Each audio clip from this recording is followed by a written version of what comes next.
Welcome everyone, this is Andres Restart, and today I would like to have a discussion on whether Nintendo's silence is concerning. So some of you might be wondering, what do I mean by Nintendo's silence?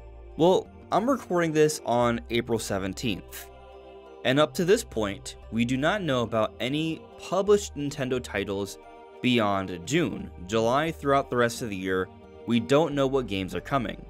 We still haven't gotten a general Nintendo Direct. We still haven't had a major presentation where they've announced published Nintendo titles for later on in the year. And we're also at a point in Switch development where it's clearly waning. We have a pretty strong idea that Nintendo is preparing to move on to their next generation. And so with that, we do not know about what other games are coming. There's this huge question mark on whether Nintendo is going to continue to support the Switch in the way we think they should, in the way they've sort of suggested they would over the years. There's this question mark in terms of how well Nintendo will support the Switch as they move on to our next generation. The only other game that we know about that's in development for Switch is Metroid Prime 4, but Nintendo has been so quiet about this game for so many years. They haven't really told us what's going on. When Metroid Dread was announced back in E3 2021, they did mention that development was going well, but that's pretty much it. We don't know anything else beyond that when it comes to official information, outside of maybe Retro Studios still hiring people, which is going to continue to happen all the time. And then there's a circumstance regarding Nintendo's actual next generation console. When are they going to finally admit that this console exists? And when might it come out? There have been several reports that have come out this year that said that there was a plan for the console to come out this year, but it has since been internally delayed to early 2025 at the earliest, which would suggest that March 2025, based off the reports at least, would actually be an optimistic release timing. We could be waiting even longer. So when you consider all these different things, and how silent Nintendo has been about all of them, for some, it could be concerning. But I would like to dive a bit deeper into these situations and talk about what I think we should be prepared for here.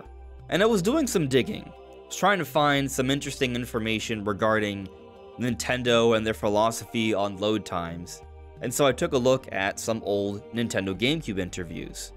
And so there was this interview back in the year 2000 that was conducted with both Perrin Kaplan and Jim Merrick, who at the time were executives at Nintendo, and this was shortly after Space World. They had just finally shown off the Nintendo GameCube. And here IGN asked, why was so much effort put into keeping the GameCube and controller a secret versus keeping the Game Boy Advance a secret? Perrin responds, I'll tell you exactly why. Because the portable market is Nintendo's market. We own it. What is Neo Geo going to see something? And I don't mean that rudely, but really. And Microsoft is still in its development stage, so. Plus, when a Nintendo 64 came out, I know you guys will disagree, and perhaps Jim will too, but I think that there was probably too much shown. So a couple of things were incorporated into other systems. And then Jim follows by saying, and besides, you didn't really see running games on PlayStation 2 until Festival 2000, which was 2 weeks before the system launched. So how might the philosophies presented here relate to Nintendo of today? Well, you can make an argument that maybe they don't relate that much, but I still think there's something interesting about what's being said here, because Perrin talks about how Nintendo was willing to talk about the Game Boy Advance or not be as secretive because of their dominance in the portable market, but not so much about the Nintendo GameCube. The N64 greatly underperformed compared to the PlayStation 1. So going into his next generation, Nintendo did keep their cards closer to the chest. So then looking at the Switch situation, the Switch has been a pretty darn successful console. So at face value, it might seem kinda different. Switch isn't a part of the portable market that Nintendo has always dominated, but at the same time, it's not just a portable system, it's a hybrid console. It does compete with other home consoles. And we're looking at a circumstance here where Nintendo is in some way putting all their marbles in one basket. Yeah, they branch off and do movies and theme parks and things of that nature, but those are all supplementary to their core market, which is gaming, and it's all focused on one main platform. So if the next system doesn't do well, that's a problem. And right now I think we're at an interesting crossroads for Nintendo. Can they follow up the Switch and do something where they have another successful generation in a row? When it comes to home consoles, Nintendo doesn't typically have two really successful home console generations in a row. NES was a complete banger, Super Nintendo was successful, but it was definitely less successful than its prior console. N64 trended downwards even more so by a significant margin. GameCube was even worse than N64. With Wii, they turned it around. But it was a lightning in a bottle situation. They captured an audience that did not stick around. And with the Wii U, they saw an even worse performing console than the GameCube. And then with Switch, they brought it all together, portable and home console, and now the Switch is performing extremely well, very late into its life cycle, still selling pretty strong hardware numbers and software numbers, and it's been great news for Nintendo. But we haven't seen a circumstance where Nintendo's put out a home console that was very successful and then followed it up with an even more successful home console. So can Nintendo do something like that with Switch 2? Perhaps, but they also might not. And this secrecy that Nintendo has, I think, plays into that. They want to keep their cards close to their chest, and they don't want to reveal fully this console until the time is totally right. But when is that time totally right? Because one could argue that if they take too long, that could become a problem. Which does sort of factor into the other conversations we're having right now about waiting on Nintendo announcing other games for this year, seeing how Nintendo's going to handle the transition, and them acknowledging simply the existence of Switch 2 and giving us some type of official window for when we should expect this console. Because yes, numbers are going well right now for Nintendo, but they are still trending downwards, and they have been for years. These last few months of Switch haven't been good in my opinion. The games we've gotten from Nintendo for the months of January through April are Another Code Recollection, a very niche game that not many people played, Mario vs. Donkey Kong, arguably an overpriced remade Game Boy Advance game, a good one though, Princess Peach Showtime, which is also a solid game, nothing masterful that will get any sort of Game of the Year nominations, but it's also something that appeals to a particular audience. And that's it. That's their lineup so far. Compared to other years, I would say it's pretty lacking, and arguably the worst. Now, we have some interesting offerings coming soon after, with Endless Ocean in a couple weeks, and Thousand Year Door Remake, which I'm extremely excited for, and then a remaster for Luigi's Mansion 2 HD. I would argue those offerings are a bit better, and they make the year seem, overall, not as bad. But still, this first half of 2024 pales in comparison to other years. And I bring this up to suggest that currently they are not doing a good job of combating that downward sales trajectory. Now, the downward sales trajectory is inevitable. As a console ages, people lose interest, they move on to other things, and that's just how it goes. And Switch is having a longer run of it than most other consoles. But we are getting to the point soon where Nintendo will need to do something, or they're just going to see some really bad financial years. And so if Nintendo doesn't do something, then that becomes concerning. But with this poor games lineup in mind, I think I should also mention that this isn't the first time we've been around this point in the year where we didn't know much about Nintendo's second half. Going back to this time last year, we were all excited about the release for Tears of the Kingdom. There was this huge build-up for the game we'd been waiting for such a long time. Tears of the Kingdom was a huge release.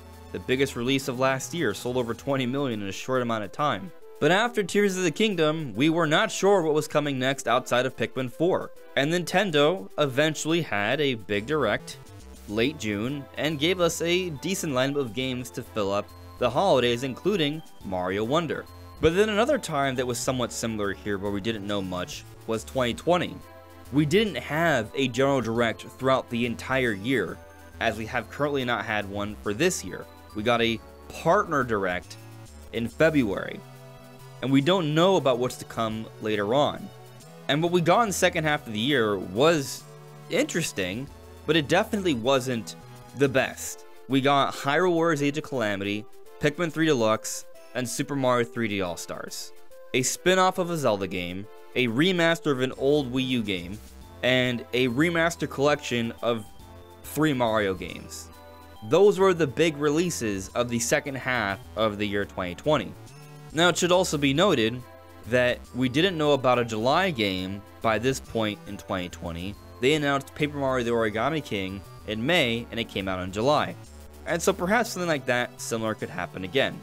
But also, we could just simply get a Nintendo Direct where they will tell us what's to come. And that could turn everything around. Very similar to how it happened last year. Now, there's also been talk of when Nintendo will start to market Metroid Prime 4, the last big Switch game. We seem that they've had people working on QA testing for this game for a bit already, so it leads one to think that the game can't be that far off. And we did hear about a rumor from Jeff Grubb that marketing's supposed to kick off in May. Of course, perhaps that's been pushed back since the Switch 2 delay, we do not know. And something else that's sprouted up recently is that Nintendo has announced that they will not be at Gamescom this year. And it leads one to question why. There were some Switch 2 things that came up from Gamescom, some leaks, and they've given us some interesting perspectives on what we can expect from the Switch 2 from a power perspective. But it's probably not a stretch to think that if those leaks are true, and from what we understand of the sources they likely are, Nintendo isn't very happy about that. But would that be why they skipped Gamescom this year?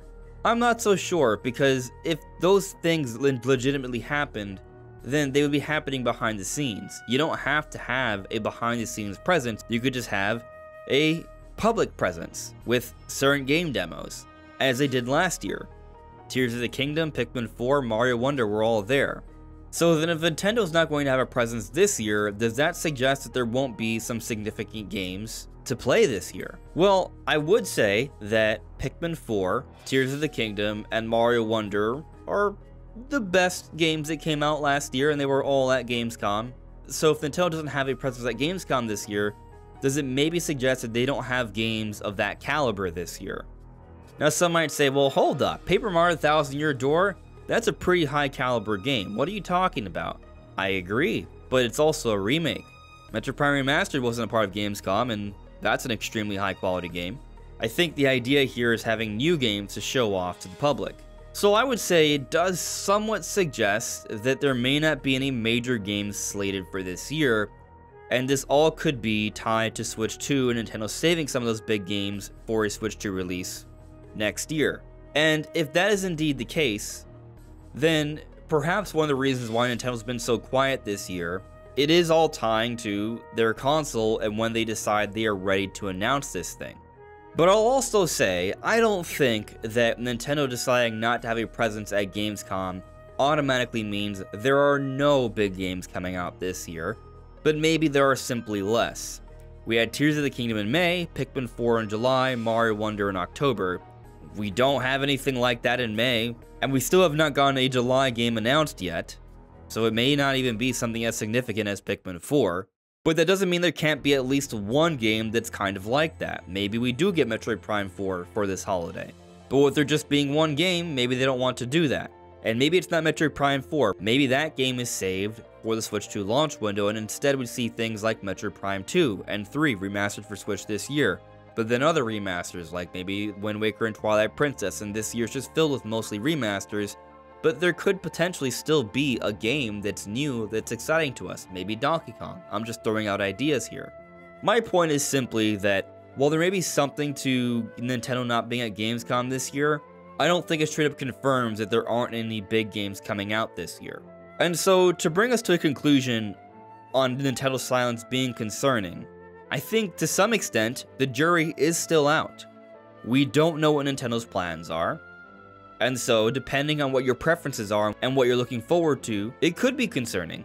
But I would argue that historically speaking, when Nintendo has kept their cards close to the chest, it's not because it's something bad.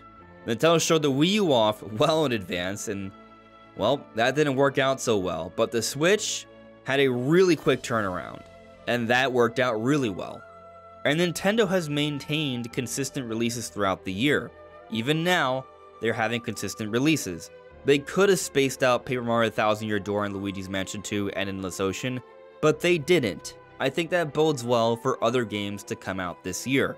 So while I will concede that there may be some reason to be concerned, maybe we may have to wait longer for a Direct. Maybe we have to wait longer for Switch 2, but I still think Nintendo's going to maintain consistent software releases throughout the year. There will be compelling content.